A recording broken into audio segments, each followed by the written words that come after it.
Hi everyone, welcome back to another video review. Today we're reviewing Deathloop. If you don't know me, my name's Delilah, aka ASSASSINA-san. Welcome back to my channel. Deathloop wound up in my top 10 most anticipated games of 2021, but then I got really tired of seeing this game because it was marketed in like every single state of play. The reason why I was so excited for Deathloop is because it looked like it took the DNA from Dishonored, which is a game developed by the same studio, Arcane Studios, and transformed into this super stylized first-person shooter with a time loop system. What we actually got was so much more than just that. Even after rolling credits, I'm excited to go back in and face another loop. You play as a cool dude named Colt who's tasked with breaking the time loop by assassinating 8 visionaries who are trying to protect the loop. It's not as simple as finding a visionary, killing them, moving on to the next one, game over. No, you have to investigate and manipulate the world to line up the visionaries so that you can assassinate all 8 of them in one time loop. One time loop meaning one day. The minute I heard the first pieces of dialogue from Colt and his main target Juliana,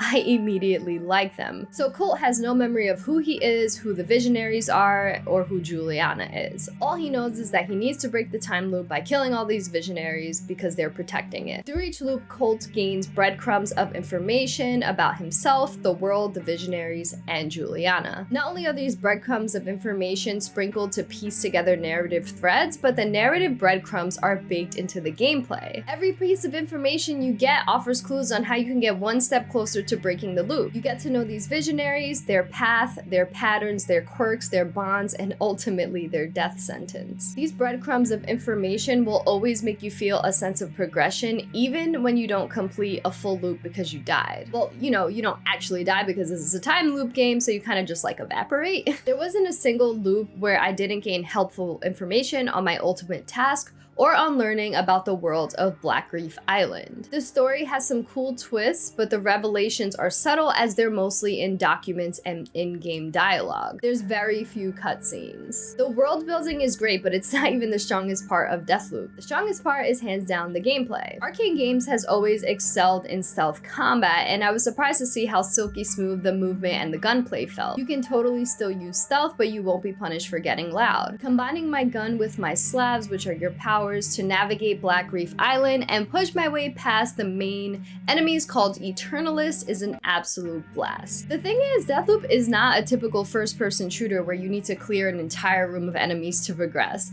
The Eternalists are kind of just obstacles to the main goal, gathering as much information as you can in a loop to prepare for the final loop where all visionaries are assassinated. Your guns and slabs are just there to help you solve the puzzle because Deathloop is more of a puzzle game than anything. A puzzle game with damn good combat. Because Deathloop has a time loop system, I can see people confusing it for being a roguelike, but it really isn't. I will admit though that within the first few hours I was pretty annoyed that everything that I earned in a time loop was completely gone if I died and had to start a new loop. And even then there was still progress I made toward the ultimate goal, but it still felt like something I earned was being taken away, which is something I often feel in roguelike games. But that completely changed once you unlock this ability to buy the items that you collect in a time loop with a currency called Residium. When you complete an area, you can spend Residium on guns, trinkets, which are basically buffs, and slabs that you obtained. You gain Residium by absorbing it from specific items in the world or from the bodies of assassinated visionaries. Spending Residium on any of those items will allow you to carry those purchased items on every single future loop. You'll never lose them again. Residium is pretty much what sets Deathloop apart from being a proper roguelike. Another element that sets it apart is you get this slab called Reprise, which allows you to have 3 deaths before starting a new loop. Every time you die, the Residium drops and you'll have to go back to your dead body to pick up lost Residium, which is kind of Souls-like in a way, but this game's extremely forgiving, unlike Souls-like or roguelike games,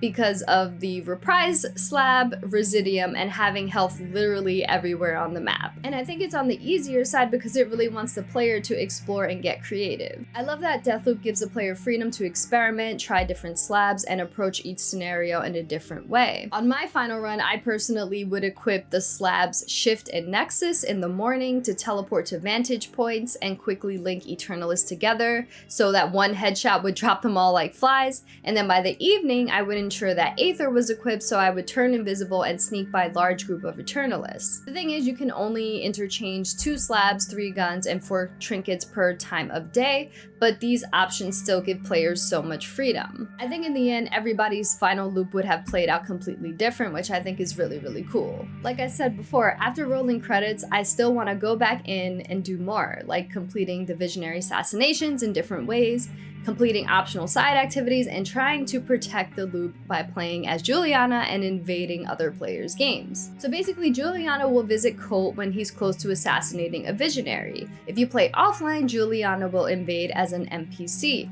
If you play online, you can be invaded by other players, or you can set it to be invaded by just friends. You can also choose to protect the loop, where you play as Juliana and invade the world of another player. Juliana has unique slabs like Masquerade, where she can switch appearances with any NPC, and you'll overall have a completely separate progression system for Juliana. Invading other players is an absolute blast and adds a completely different layer to Deathloop. It's also canon. Despite Deathloop being really contained and only having 4 areas, there's still so much to explore. You can visit each of these 4 areas at different times of day, like morning, noon, afternoon, and evening. Each time cycle will offer different things to do, different Eternalists and Visionaries to encounter, and different areas within the map will open up depending on the time of day you go in. There's also a handful of optional minigames, puzzles, and collectibles. None of it feels like padding, and all of it adds to the world building. Deathloop is overall contained, but it's rich with content. And it's enough to keep me looping back. I also can't believe I went this long without mentioning how stylistic the game is. The music, the atmosphere, the dialogue, the character outfits, the fonts used, the color scheme, it all fits well into this super funky,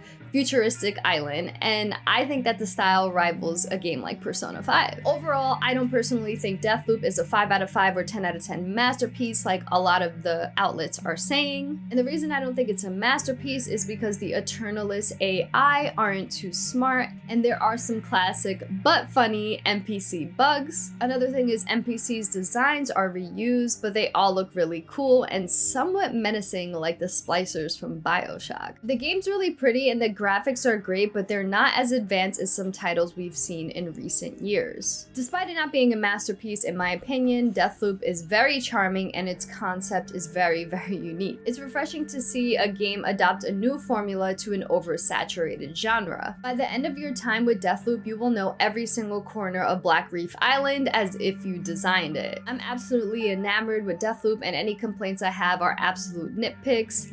Deathloop is dope.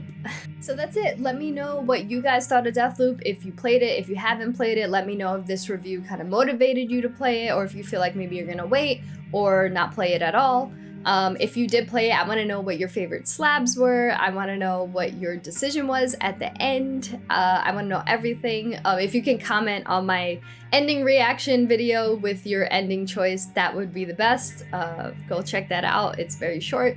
But either way, thank you so much for watching. I hope you guys liked it. And the most important thing, though, is that you guys take care of yourselves and take care of each other.